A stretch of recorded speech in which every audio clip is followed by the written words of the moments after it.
StraightallDay.com. Baldwin, StraightallDay.com. Let's talk making adjustments. Making adjustments over time. So I just finished running a 10K race, which I always aim to come in the top 3 of my age bracket, because that's the way they do racing. Racing is kind of like, they do age the same way boxing does weight classes. So they do it by age, because as you get older, you probably don't run as fast.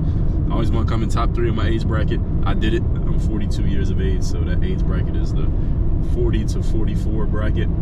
And every race that I've run since turning past the age of 40, I have come in the top 3. Actually, there's only one that I didn't, and that was because I wasn't in shape, because I was dealing with an injury, and then I sat out and missed 2 races because of that. But now I'm back in it, and this is the first run of 2024. First race I did this year, 2024, came in second in my age bracket. So we are back in business, back doing what we're supposed to do out here.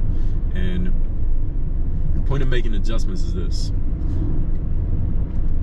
Over time, I see that just because of all the wear and tear that I got on my legs, I played basketball for 20 years, and then started running, like getting in these races and stuff. And this stuff slowly just starts to beat down your body. Your body is not made to do what we do with our bodies as athletes. So the finish that I did today was at 7:11 pace, and officially, that was unofficial. The official time was 7:09, 7 minutes 9 seconds per mile, which is pretty fast compared to the average person, but actually it's not that fast for me. I like to be under 7 minutes, but with all the wear and tear on my body and all I've done to my legs over the years, and I was saying this on my Instagram story, I just might not be able to do 7 minutes per mile anymore. I just might not be at that level anymore. I just might not be that guy anymore. And I gotta adjust to, all right, if I can do 7:10, then that's good, that's successful. And one thing that I know, because I look at the times anytime I'm in a race, I look and see what everybody else did. Like, what if I was 35? Where would I have come in that bracket? What if I was 22? Where would I be in that bracket? If I was 50, where would I be in that bracket? And of course, people get slower over time, but when I look at this time that I just did, I still would have came in top 3 probably in most of the age brackets, but we gonna see. When I look at the full results of this race, we'll see where I would have come in if I was a different age. If I was registered as a different age bracket, where I would have came in.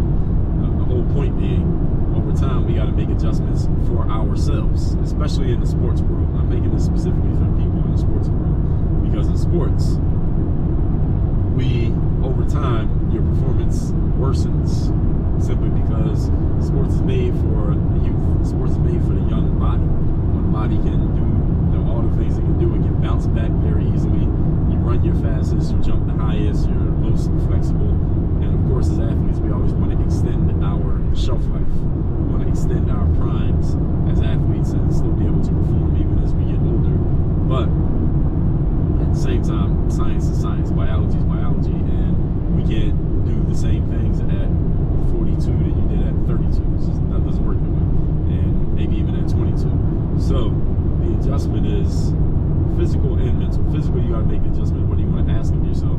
And then mentally, you got to make the adjustment of what are your expectations. And that's why I always aim to come in top 3 in my age group. I don't aim for a certain time to finish, because I might not be able to hit the time. But the whole purpose of sports is winning on the scoreboard, and the scoreboard is based on what your opponents do as well as what you do. So you might not have your best game, but even though you didn't have your best game, you still beat the other team, you still get the trophy.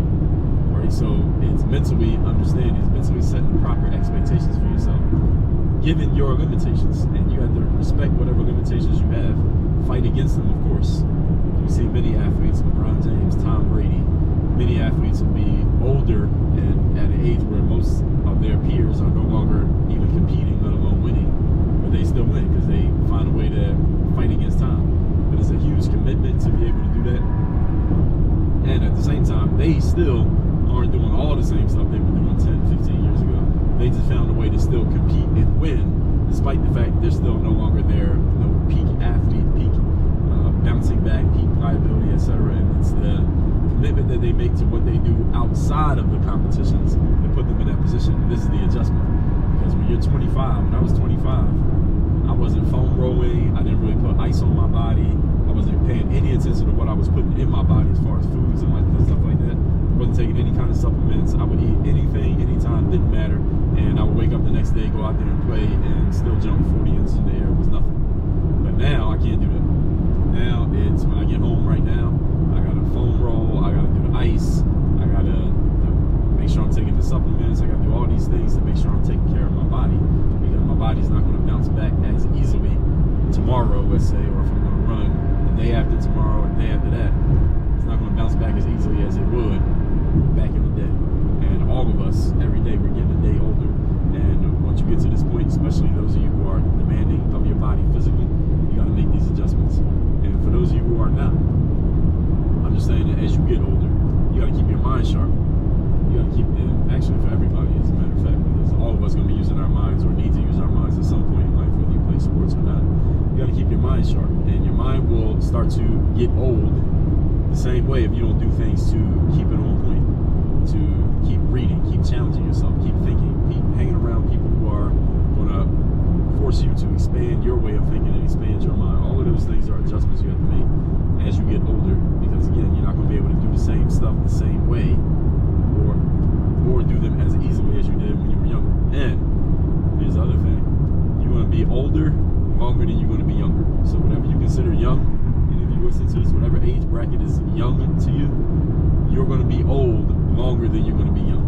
Your old period of life lasts a lot longer, so you need to be thinking about how am I going to adjust when I get to that period, because it lasts a lot longer, assuming that you live a full term of life and you die in old age. Like we're talking 80, 90 years old, whatever that's going to be. So with that said, folks, make sure you are checking out Work on Your Game University. That's the place where I do all my coaching. If you'd like to have me as your direct coach, that's the way to do it. Go to workonyourgameuniversity.com. You can see what our program's about. We got a lot of things coming into the university, a lot of courses that I'm going to be making around mindset, around business strategy, around systems that you can use in your life and business, and also just accountability to make sure that you're doing your job the way you're supposed to be doing. All that's coming in addition to what we already have. So go to workonyourgameuniversity.com. You can see